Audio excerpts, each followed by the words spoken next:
So why is my Kent Hovind video doing better than expected? Let's see. Now, who's this commenter?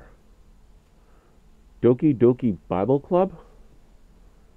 Sounds like an old video game turned Christian. Dun dun dun dun dun dun dun dun dun dun dun dun dun dun dun dun dun dun dun.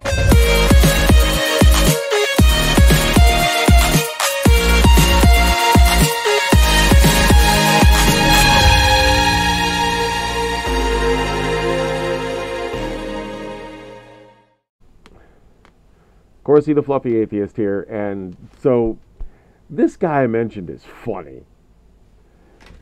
Says in his profile on YouTube that if someone is looking to debate people on topics of biblical relevance, to contact some other guy named Donnie, but asked me to debate Kent. I guess he couldn't challenge me personally? And before you say he's a moderator, that's Matt and Donnie. This is a totally different guy. His channel is like nothing. He just links 3 other channels.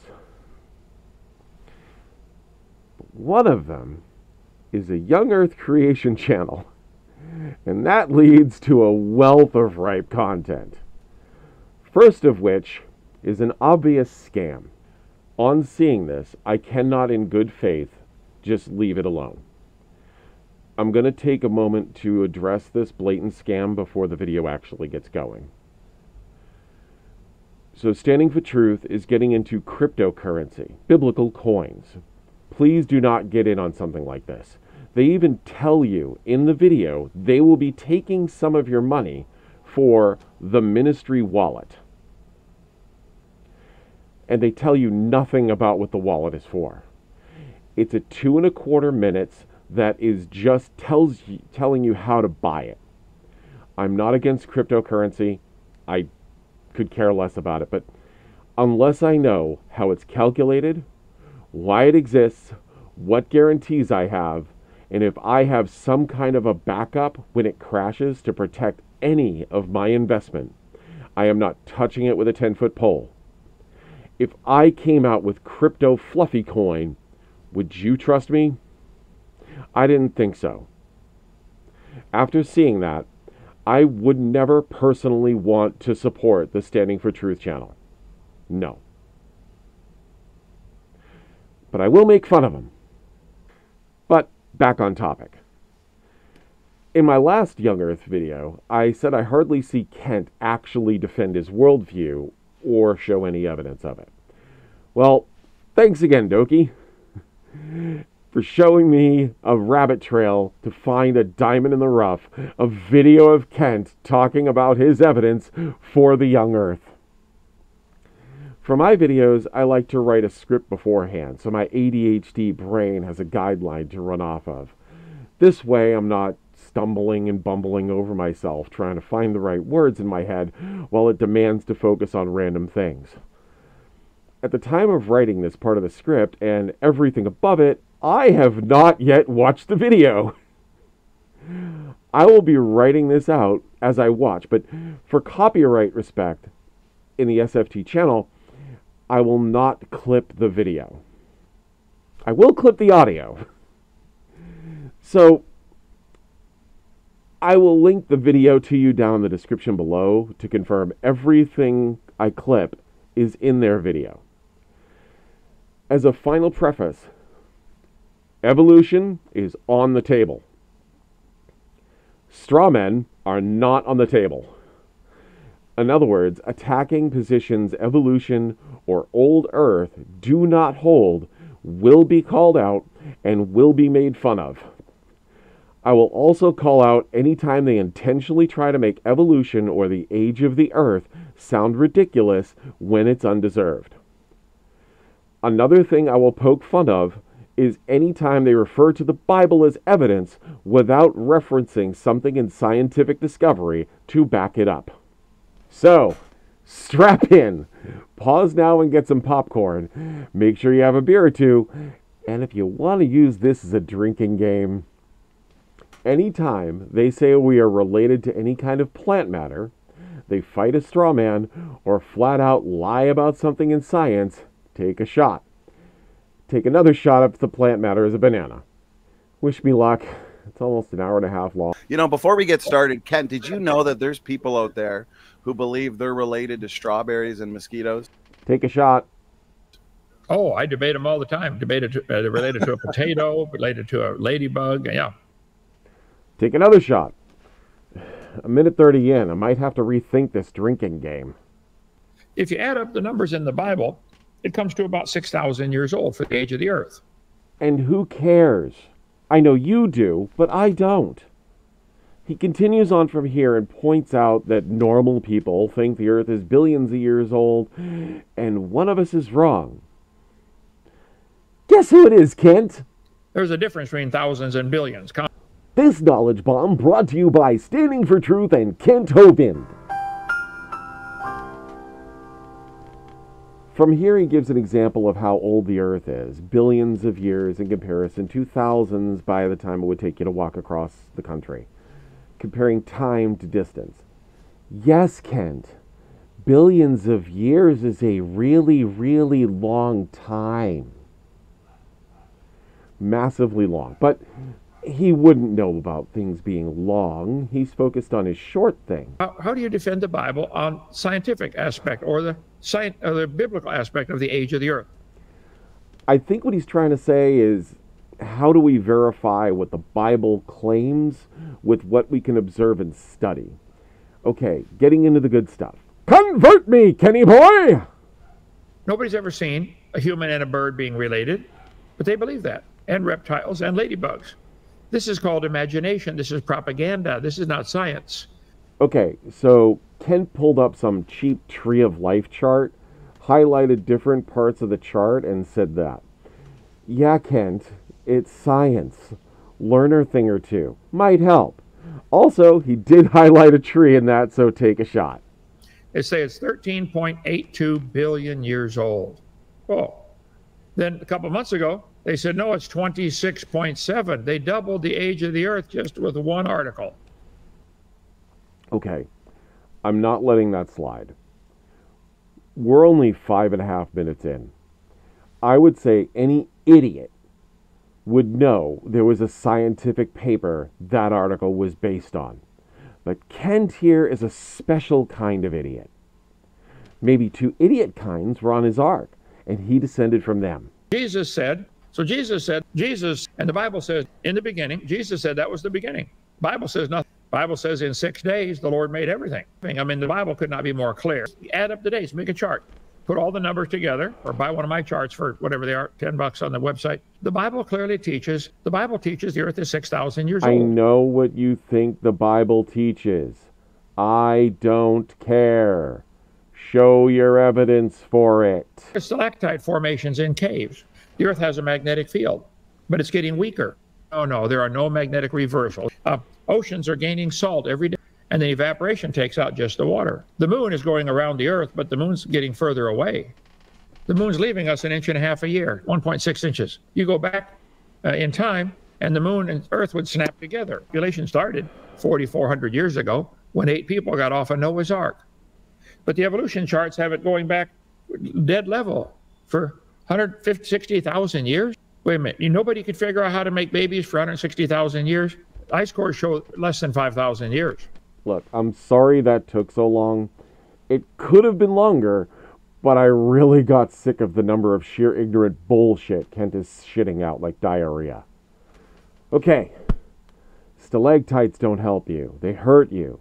Some of them are 190,000 years old. Earth's magnetic field fluctuates. And yes, it can and will reverse. We watch the sun's magnetic field reverse every 11 years. Oceans gain and lose salt every day due to sedimentary deposits on the ocean floor and biological consumption. The moon is moving away. Good boy.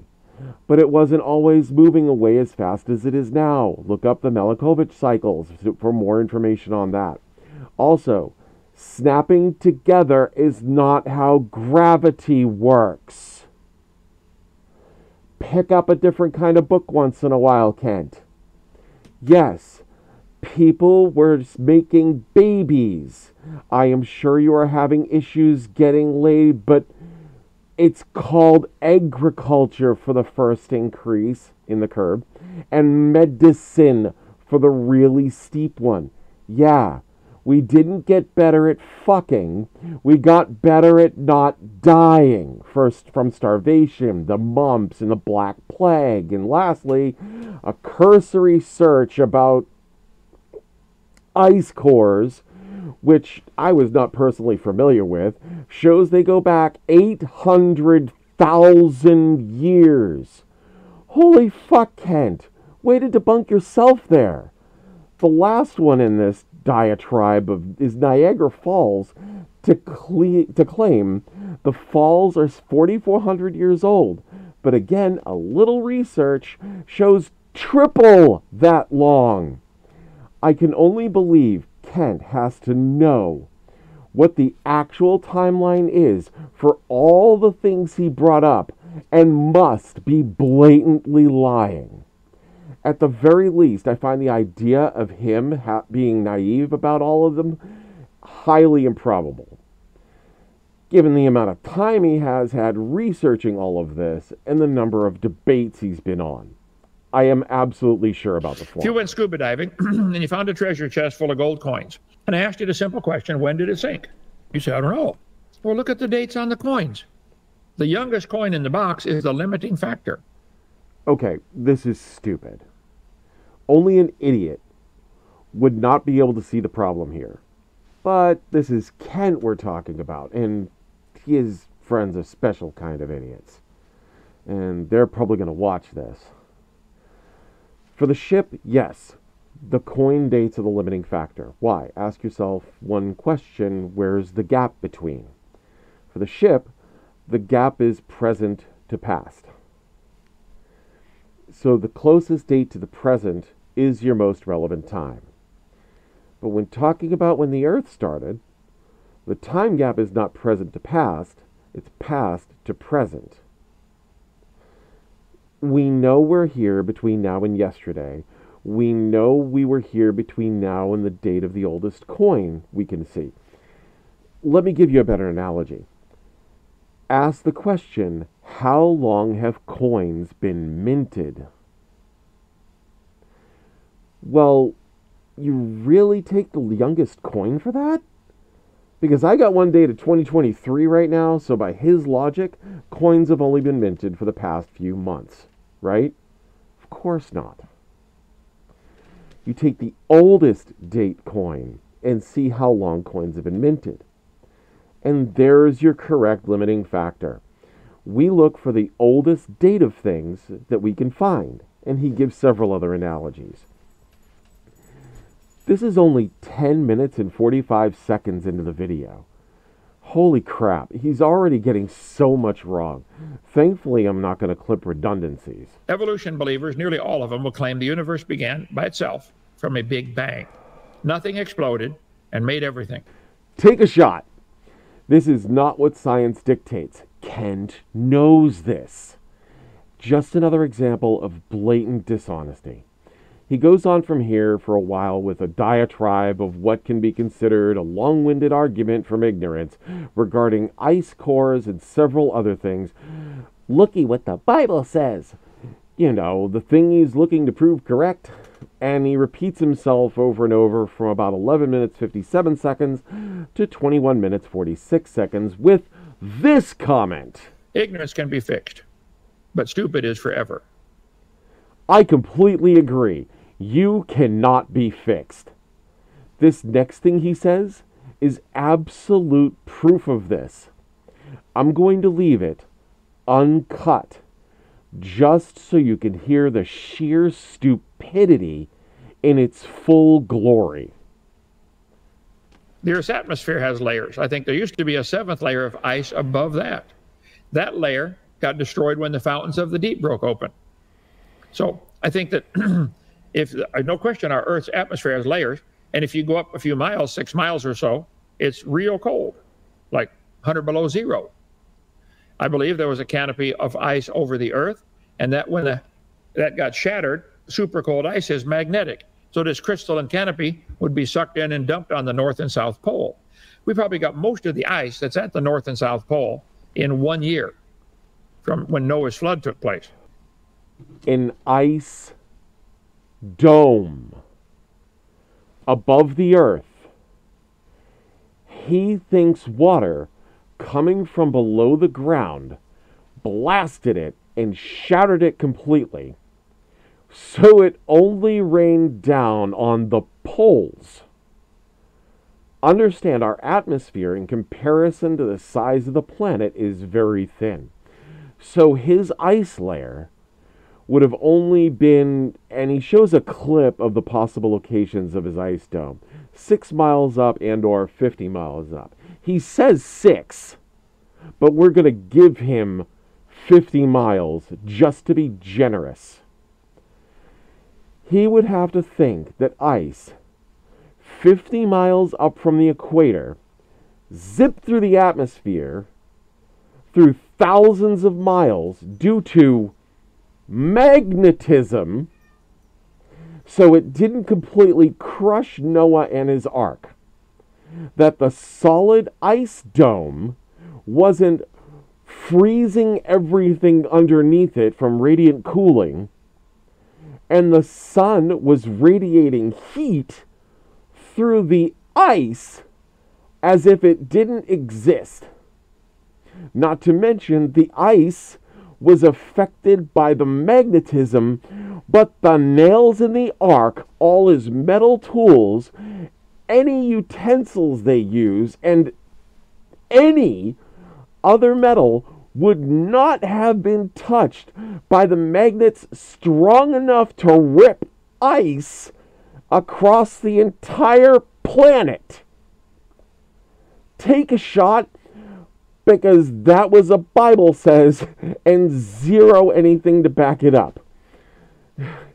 You're right, Kent. You can't fix stupid. He placed a crystalline firmament.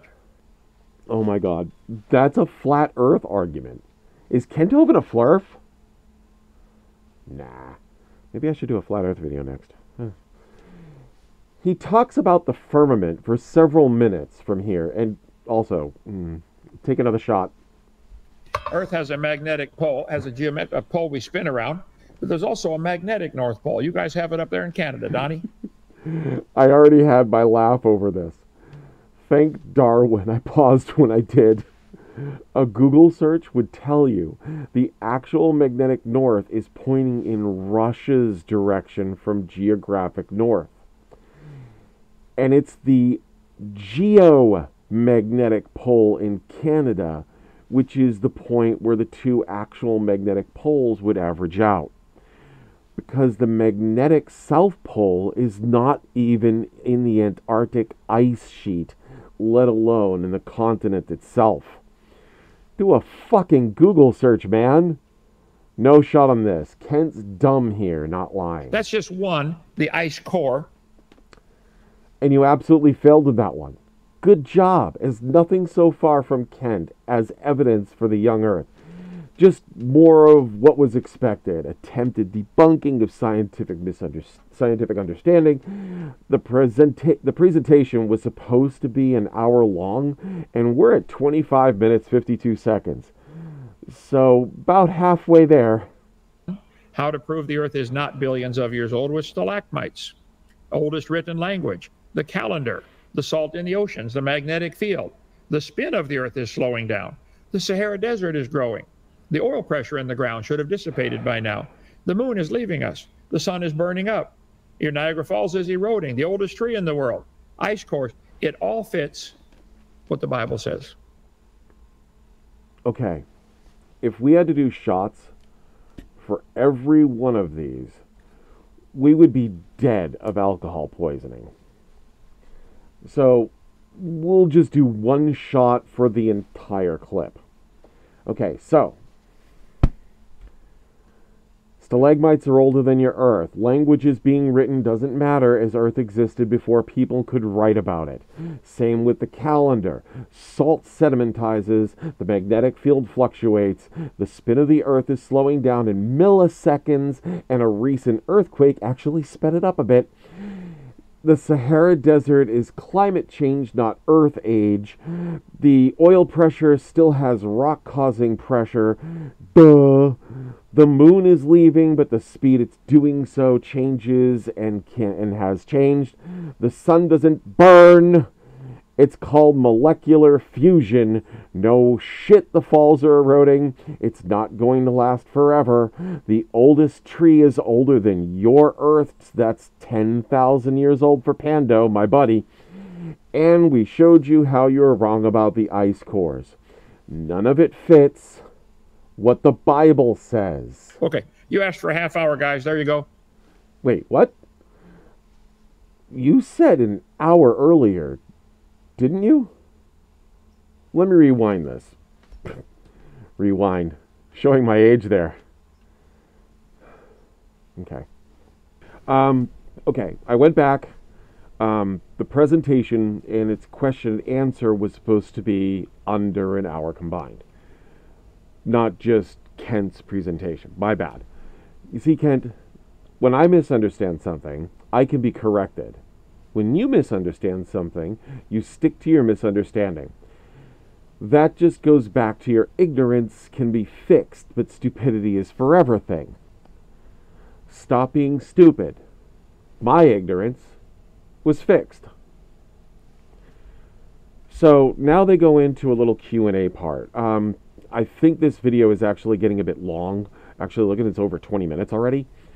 I saw that while I was writing it, so the plan was forming to split this up into 2 videos, but I'll see what questions they bring up during this and answer any really relevant ones I haven't addressed in other previous videos. If I did, I'll reference the video instead. Okay, so we'll slow down in the clipping because where we can, so we'll try not to do much clipping, but we'll leave the questions in. Go ahead. The existence of dating methods, both carbon dating and other dating methods like potassium argon dating, they'll say demonstrate that the Earth is old, or at least older than 6,000 years. What's a good way to address this, Kent? To answer this, Kent declares that the methods were invented after World War II and that the geological column was made up. No. Just no. He then talks about the layers being the same age, showing a total lack of knowledge of how the column works, or how we determine the age of when the rock was laid on the surface. To be honest, I have a rudimentary understanding of it, but at least I know I can just research it and learn that when we talk about the age of the rock, we're talking about the time frame it ended up where we find it, not how old the individual atoms are, which is what he's implying. And since that's a straw man, take a shot, and since he's lying about science, take another. Kent goes on to try and say that dating methods start off with an assumption. Well, technically yes, but not really. They are well measured. The half-life is measured, and the rate of decay is measured. He equates this to a candle in how long it has been burning. How tall was it? We don't know, right? But if we see how fast it burns per hour in the still air and then see how fast it burns in moving air, we can take those 2 lengths and time frames and get the approximate length of the candle at the start, plus the amount of wax it has generated as a spillover. In other words, we don't just use one dating method. We use multiple dating methods, tested, checked, and rechecked dating methods. This is why when we say things like carbon-14, it's checked to not just the amount of carbon-14, but how much nitrogen there is, or the amount of wax melted from your candle analogy, chalking this up to ignorance. He brings up a quote from 1976 as if it still holds true today, 45 years later. Another one shows 1949. So I guess 70-year-old articles are still perfectly accurate. I mean, he can't figure out the age of the Earth. So I can't possibly think he would know the difference between a time where we have the internet in our pockets and before the color television was invented. I mean, he does have the intellect of a 5-year-old, so time passing hasn't done much for the guy. So we'll call this straw man, so take another shot. I went on longer than I wanted to, so we'll move on to the next question. That way they can bring up most everything else he brings up is redundant anyway, so moving right along. Oh my goodness. Fuck. I had to add a bit here. He shows in the video exactly how the carbon-14 dating method works, and he still doesn't get it. How can someone this smart be this stupid? And you can't fix stupid. Next question. What about distant starlight? Does the existence of stars being billions of light years away mean that the universe itself is also billions of years old? Well, yes, in a way. Some of those stars would be older than the Earth, though since light coming from them would have stretched the journey before our solar system even started to form. So that's more of age of the universe than age of the Earth. But before I hear Kent's answer, I'm going to make a prediction.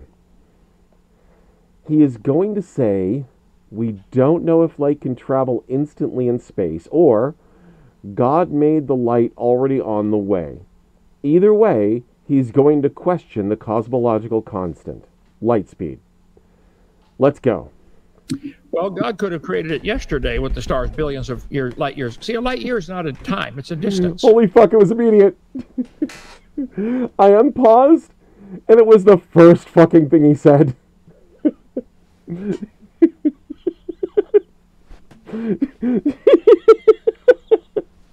Okay. Let's see if he's gonna question the speed of light too. The Bible says 17 times God stretched out the heavens. I believe he made the earth first, then he made the stars a couple days later, and he stretched them out into place. So they probably are billions of light years away. I don't argue they're not.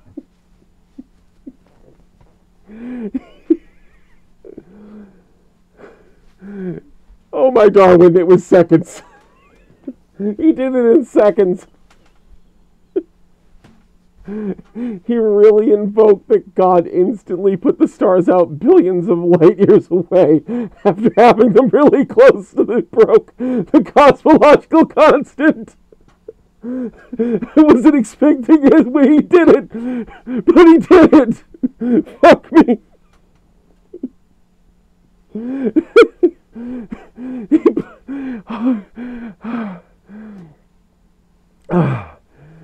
He posted something even more retarded.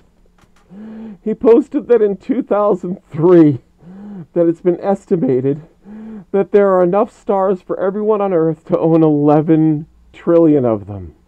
That's galactically. Then he says there are 9.6 million stars born every minute, and questions why we don't see them all the time. Blatant lie about science. Take a shot.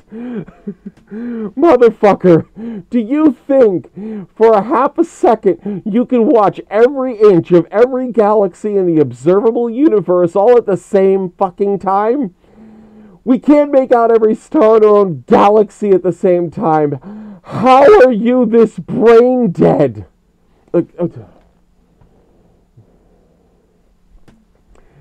I'm getting emotional. Calm down. Calm down. We can get through this. Sorry. I have a very low tolerance for the unfixably stupid. And there it is. Kent's dishonesty on display for all to see. I said I wasn't going to clip the video, but I gotta clip this. He fucked up. He left this in his slideshow. This is a diagram of star formation. As he says, no one understands star formation. Kent, you really fucked up with this one. So on the top right there is a dust cloud. The cloud is made up of mainly hydrogen, helium, and other particulate matter. Top left shows the dust cloud coalescing from gravity and an infant star starting to form. Bottom left is the cloud has condensed more. The star is starting to fuse atoms, and bottom right is a fully formed star with the fusion process fully moving along, with the rest of the cloud starting to coalesce into planets around the star. Star formation explained for the layman. Good job on debunking your own claims with an image you desperately wanted to skip past unnoticed. Anyway, there was nothing of value other than him questioning the distance estimation to stars and not knowing how we calculate or measure the distance to distant galaxies. He just brings up distance to stars, shows doubt, and peters off to the next question about the age of trees. I talked about this in my last video, so we can skip this one for now on onto his last question. We just passed the 30-minute mark, so let's try to keep things tight from here on out. How would we address the ordering of the fossil record? Doesn't the order of the fossils in the rock stratum mean that the Earth must be old? Oh, thank fuck. This is the one. Okay, I can answer this for him and hopefully skim the rest of this disaster of a video. Young Earthers think the fossil record doesn't exist. They ignore the evidence and instead they say the flood pretty much turned the ground into mud, so all the bones and people that died in the flood shuffled together around by weight, with the heavier things moving to the bottom and the lighter things going to the top. But what they'll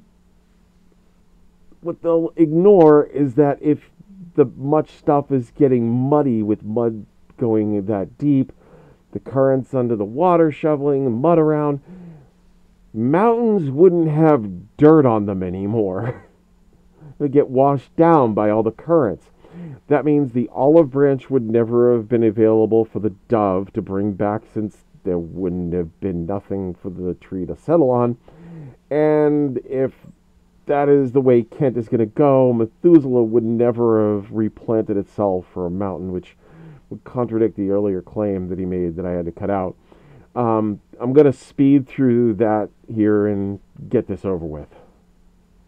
The clams might be at the bottom of the so-called geologic column, which does not exist anywhere. There is no such thing as a fossil record. There are fossils. Yep, It could be sorted based upon their body density. So overall, just as expected, easily dismissed garbage arguments that won't prove a damn thing. Instead, they muck their way through and ignore actual evidence to cherry pick what they want. And nothing like listening to a bunch of twits speak about absolute conviction while saying absolute drivel. Anyway, they move on to a couple of preloaded attaboy types of questions, and Kent has to leave to go to a Bible study just like at the 1 hour mark. After this, it seems it's going to be about a 20-minute advertisement for what Standing for Truth plans to do with other videos, and we'll see how that goes. I kept watching and nope. It turns out Matt and Donnie kept going.